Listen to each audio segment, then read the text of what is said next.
Baik, saudara-saudara, kita lanjutkan lagi tentang bagaimana pemeriksaan untuk shock kardiogenik. Nah, di sini kita perlu melakukan pemeriksaan mulai dari anamnesis ya.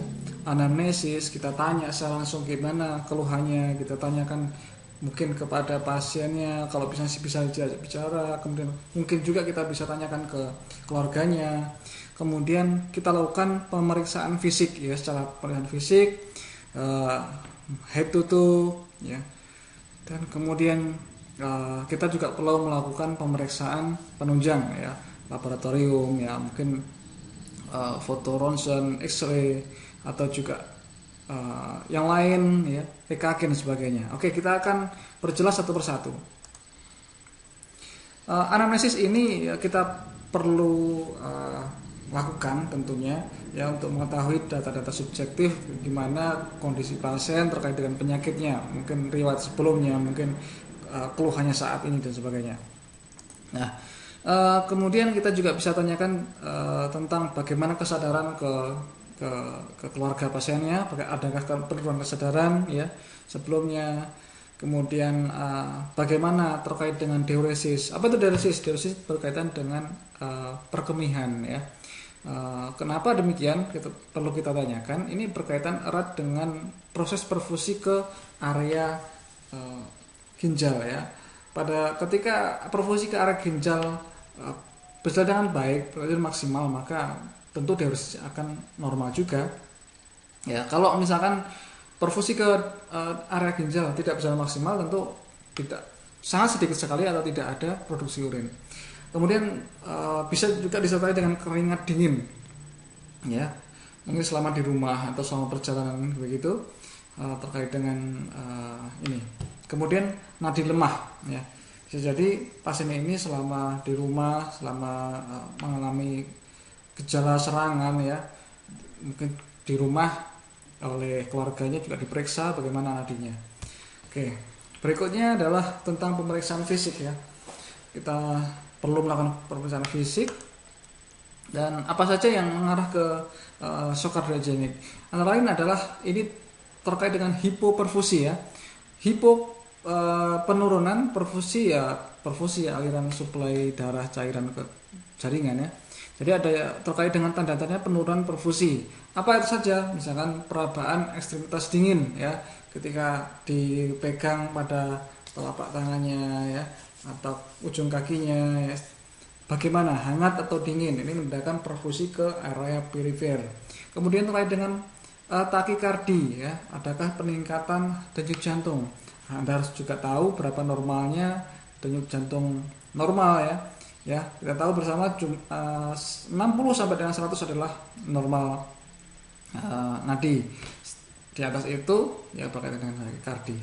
Kurang dari itu bradikardi. Oke, kemudian nadi lemah, hipotensi, bising usus berkurang, dan oliguria. Oliguria yang berkaitan dengan tadi dengan diuresis tadi ya.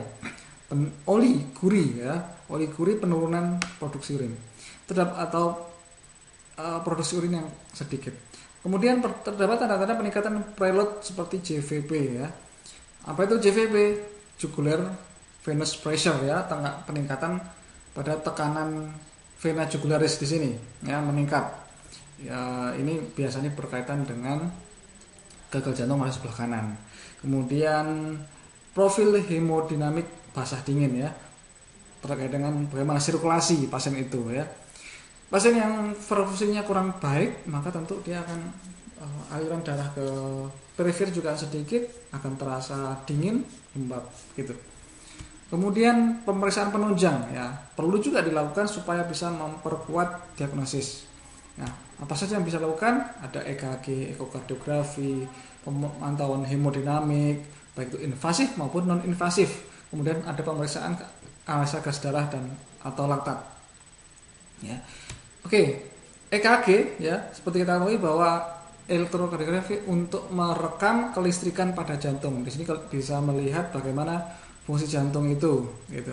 Kemudian ada ekokardiografi yang bisa disebut dengan USG jantung ya, di mana dia cara kerjanya dengan mengirimkan gelombang ya, sehingga akan muncul tampilan seperti ini ya, seperti USG yang lain ya, ini USG pada jantung. Nah, sehingga menggambarkan bagaimana struktur pada jantung itu, kemudian bagaimana dia bekerja dan sebagainya. Kemudian ada pemeriksaan berupa pemantauan hemodinamik, baik itu invasif maupun non invasif. Invasif artinya ada sesuatu yang masuk ke dalam tubuh kita. Kalau non invasif hanya di permukaan. Contohnya, kalau invasif itu ini dia, ada cut Swan Ganz catheter ya, ada um, nah seperti ini, selang yang dimasukkan ke area apa namanya, ke jantung, kemudian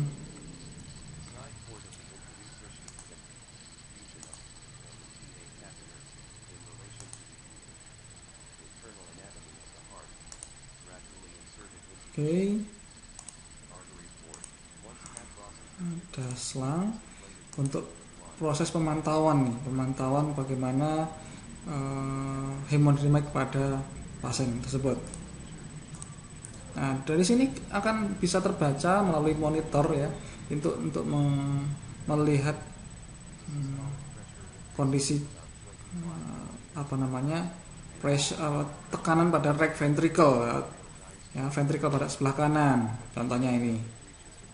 Ya, kemudian eh, masuk lagi ke sini untuk melihat yang lain juga ya. Ini adalah pulmonary arterial pressure ya, arteri pulmonalis, dilihat berapa tekanannya ya, dan sebagainya. Artinya invasif itu ada bagian yang dimasukkan ke dalam tubuh kita untuk proses monitoring. Begitu saudara. Kemudian untuk pemantauan non invasif ya, itu biasanya dengan tekanan darah yang biasa ya, melalui dipasang di tangan kita, kemudian secara otomatis alat tersebut melakukan perekaman, melakukan pengecekan tekanan darah secara berkala ya, bisa dengan settingan tertentu, 2 jam sekali, 1 jam sekali, dan seterusnya. Oke saudara, itu yang bisa saya sampaikan, semoga bermanfaat. Ada lagi, yang terakhir adalah pemeriksaan analisa gas darah atau laktat ya, yang ini ya, pemeriksaan analisa gas darah atau laktat ya, dengan cara melakukan pengambilan darah pada jarak arteri ya.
Kemudian ini bahkan pada gangguan multi organ. Kalau multi berarti banyak organ vital di sini sudah mengalami gangguan, tapi ini bisa menyebabkan kematian.